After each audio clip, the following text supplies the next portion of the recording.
JP, ilang porsyento na ba ng mga PUB ang nakapag-consolidate na?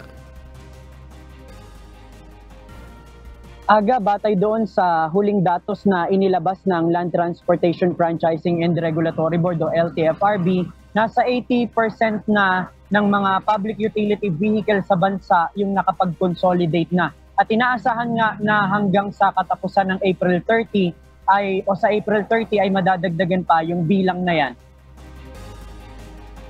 Muling nanawagan ang Land Transportation Franchising and Regulatory Board o LTFRB sa mga operator na samantalahin na ang deadline ng consolidation.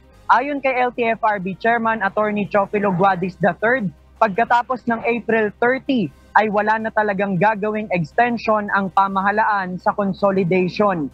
Binigyang diin din ng opisyal na pagkatapos ng April 30 ay hindi napapayagang makabiyahe ang mga public utility vehicle na hindi nag-consolidate.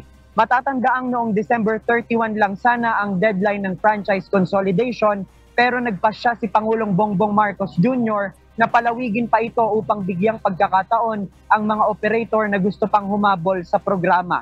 Samantala, nananatili pa rin ang paninindigan ng piston sa kanilang pagtutol sa Public Utility Vehicle Modernization Program o PUVMP. Umaasa din ito na kakatigan ng Korte Suprema ang kanilang petisyon na temporary restraining order laban sa PUVMP. Ang transport group naman na Manibela, sinusubukan pa nating kuhanan ng kanilang tugon. Pero sa kanilang mga post sa kanilang Facebook page, nananatili pa rin ang kanilang hinaing na no to jeepney phase out.